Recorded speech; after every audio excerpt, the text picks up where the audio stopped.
पर राइट में, राइट। दाहिने। अरे सुन लो, ये बड़ी काम की बात है। उन्होंने कहा अंग्रेज जिधर से जाता था उसके उल्टा जाना है हमको, क्योंकि उन्होंने बहुत रौंदा हमको, बहुत परेशान किया हमको। ये एक तो यहां के लोगों में, अमेरिका के लोगों में, वो सीट नीचे की तरफ नहीं दबाते, वो किधर दबाते हैं? ऊपर की तरफ। वो ड्राइविंग सीट किधर होती है? उधर लेफ्ट में। लेफ्ट। ठीक है, अब तो थोड़ी राइट में भी होगी, लेकिन बोला हम इधर बैठेंगे, हम इधर से चलेंगे। जो काम माने उन्होंने बिल्कुल कतई नहीं स्वीकार किया।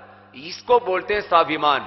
इसलिए आज अमेरिका पूरी दुनिया की सबसे बड़ी ताकत इसलिए बना हुआ है, उसके लोगों के अंदर स्वाभिमान है। अरे जब अमेरिका के लोग स्वाभिमान हो सकते हैं, तो हम भारतीयों क्यों अपने स्वाभिमान को खोकर के जी रहे? यह मेरा कहने का अभिप्राय है। ये अफ्रीका का उदाहरण और भी दर्दनाक है। आप जानते हैं अफ्रीका को 450 साल तक रौंदा अंग्रेजों ने। 16वीं शताब्दी में अफ्रीका में घुस गए अंग्रेज और 16वीं शताब्दी से लगातार 20वीं शताब्दी के उत्तरार्ध तक लूटते रहे पूरे अफ्रीका को। अफ्रीका में इतनी संपदा है, सबसे ज्यादा संपदा, सोना, हीरा, मोती। मैं जब अफ्रीका की बात आई तो इसलिए बीच में कह रहा हूं, मैं इंग्लैंड में जब गया तो देखने गया था अपना कोहिनूर, जो अंग्रेज चुरा के लेके था। चोरी का सामान नुमाइश में रखा हुआ है। अब जब ये बड़ा विचित्र, सारा सामान पूरी दुनिया से चोर के लाए, सोना चांदी हीरे जवाहरात, और सारी दुनिया को दिखाते हैं देखो हम इतने बड़े चोर हैं। मैंने वही बोला तो लोग हंस रहे वहां कि बाबा जी आप ये क्या बोल रहे हो? मैंने कहा सच बात है।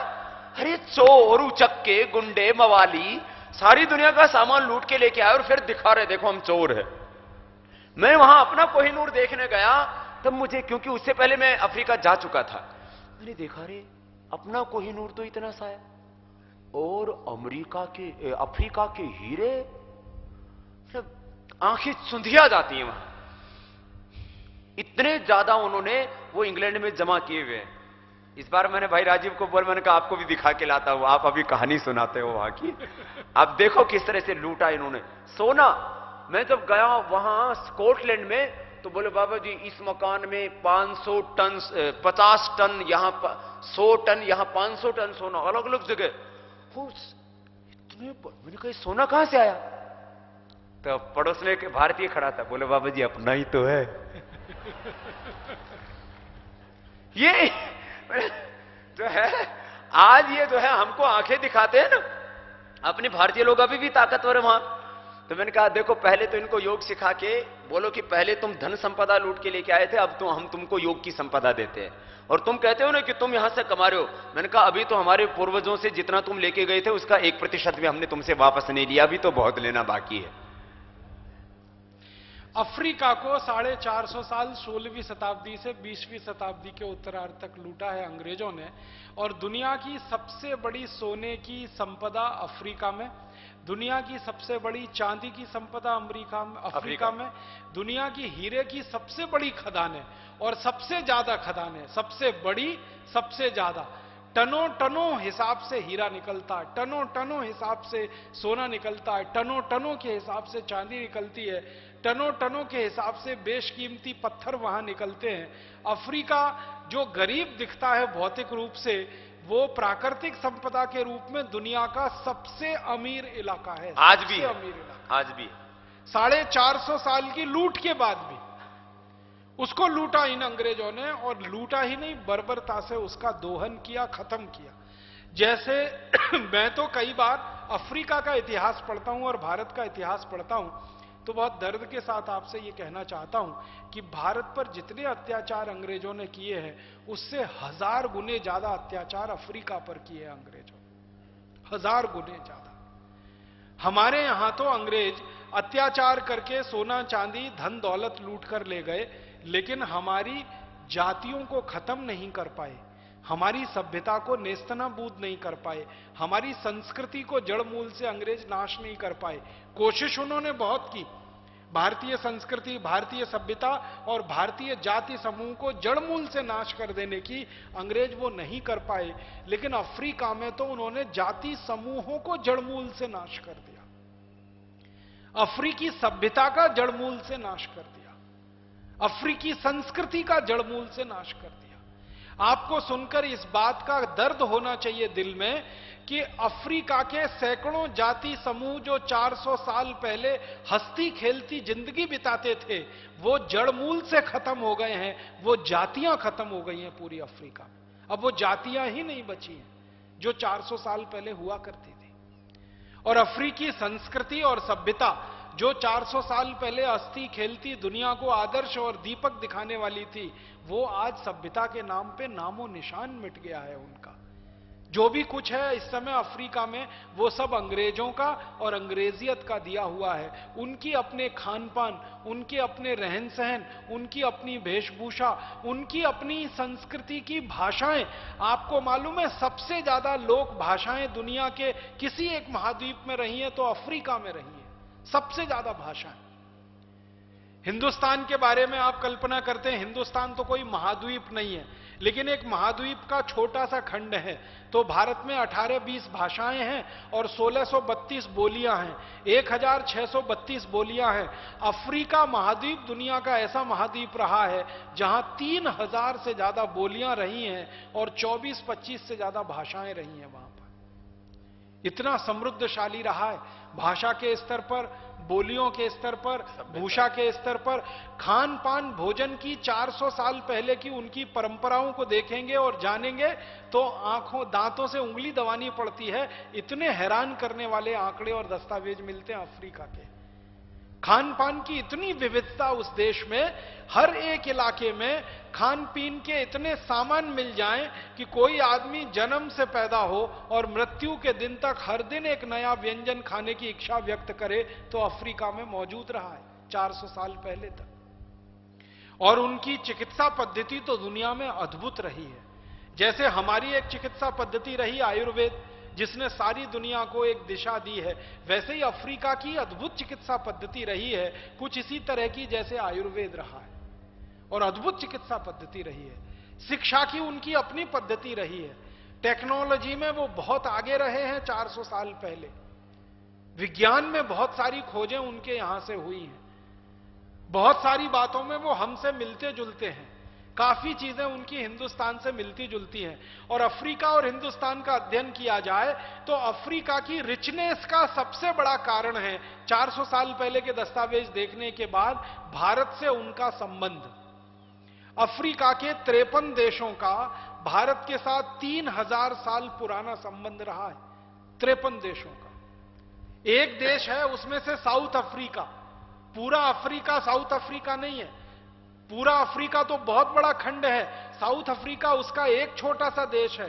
साउथ अफ्रीका है, सोमालिया है, रोडेशिया है, जिम्बाब्वे है, ऐसे वहां छोटे छोटे 53 देश हैं। उन 53 देशों का 3000 साल तक भारत के साथ सीधा संबंध रहा है। व्यापार के आधार पर, शिक्षा के आधार पर, विज्ञान और वैज्ञानिकता के आधार पर। यहां के व्यापारी अफ्रीका में 3000 साल व्यापार करते रहे। आपको सुन के हैरानी होगी, 400 साल पहले तक हिंदुस्तान का सबसे ज्यादा कपड़ा खरीदने वाला देश अफ्रीका ही था। हिंदुस्तान के सबसे ज्यादा मसाला खरीदने वाला देश अफ्रीका ही था। हिंदुस्तान की सबसे ज्यादा खाने पीने की वस्तुएं खरीदने वाला देश अफ्रीका ही था। हिंदुस्तान के वैज्ञानिकों के आने जाने का सबसे पसंदीदा स्थान अफ्रीका था। हमने कपड़ा बनाने की जो टेक्नोलॉजी है वो सबसे पहले अफ्रीका को दी और अफ्रीका से फिर वो इंग्लैंड में पहुंची और इंग्लैंड ने उसकी फिर नकल करके अपने यहां टेक्सटाइल मिलें स्थापित की। तो भारत का अफ्रीका का 3000 साल का व्यापारिक, शैक्षणिक, आध्यात्मिक और सांस्कृतिक संबंध रहा है। उस संबंध की ताकत पर अफ्रीका उतना ही समृद्धशाली था जितना करीब भारत था। और हम अफ्रीका को जो भी माल बेचते थे, अफ्रीका उसके बदले में हमको सोना देता था। हम जो अफ्रीका को बेचते थे उसके बदले में अफ्रीका हमको चांदी देता था। हम जो अफ्रीका को बेचते थे उसके बदले में अफ्रीका हमको हीरे जवाहरात देता था। इसलिए भारत में सबसे बड़ा हीरे का भंडार इकट्ठा हुआ, इसलिए भारत में सबसे बड़ा सोने का भंडार बन गया, इसलिए भारत में सबसे बड़ा चांदी का भंडार बन गया। आप जानते हैं भौगोलिक रूप से भारत में सोना पैदा नहीं होता ज्यादा। कर्नाटक एक राज्य है और वहां भी एक छोटा सा जिला है कोलार, उस जिले में 2-3 खदानें हैं सोने की। लेकिन दुनिया का इस समय सबसे ज्यादा सोना भारत में ही है।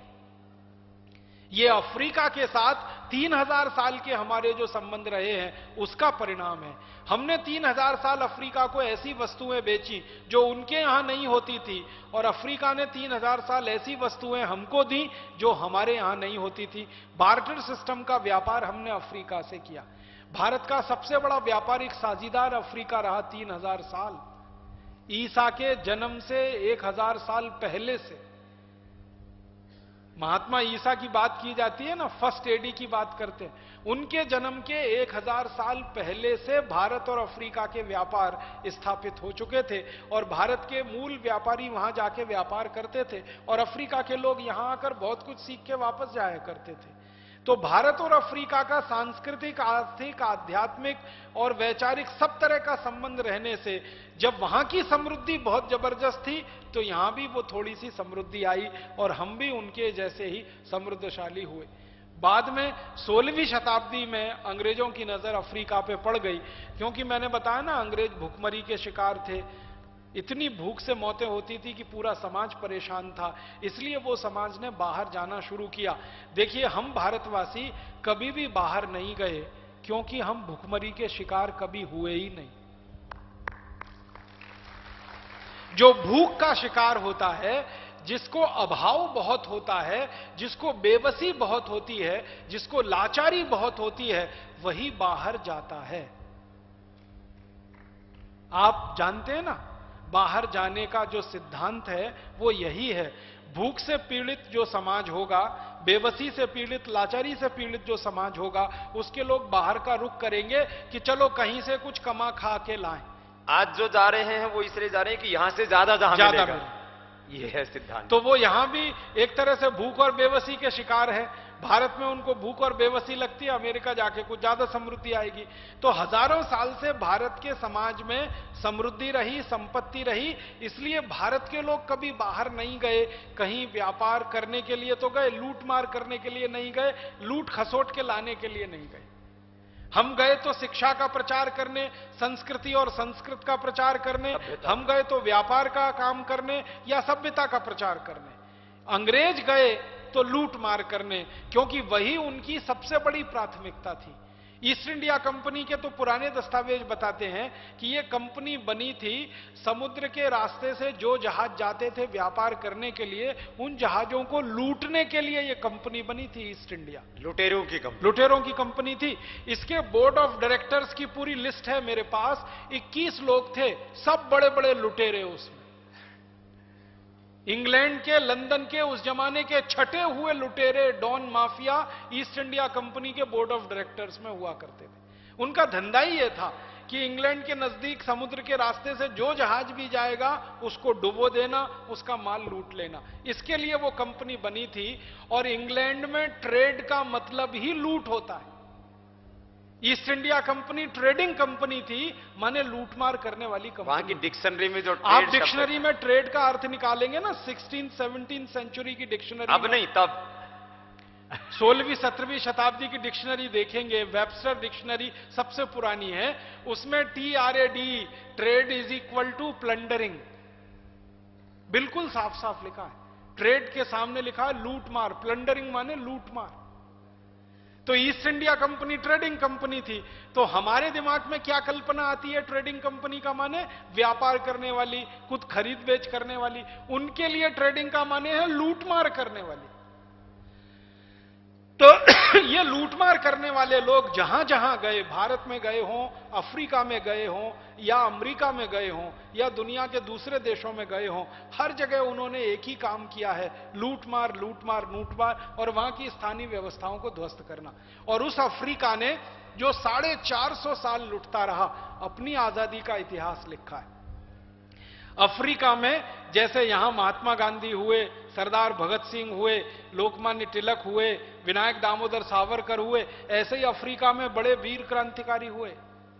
नेल्सन मंडेला उसमें से एक हैं, जिनका नाम आप सब आज जानते हैं। उनको अफ्रीका का महात्मा गांधी कहा जाता है, इतनी हैसियत के व्यक्ति। और उनसे पहले सैकड़ों शताब्दियों तक ऐसे क्रांतिकारी वहां होते रहे हैं, अपने लिए संघर्ष करते रहे, लड़ाई लड़ते रहे। ईस्ट अफ्रीका में जो संघर्ष हुआ, हम सबके लिए भी एक गर्व की बात है। उस ईस्ट इंडिया जो है, ईस्ट अफ्रीका में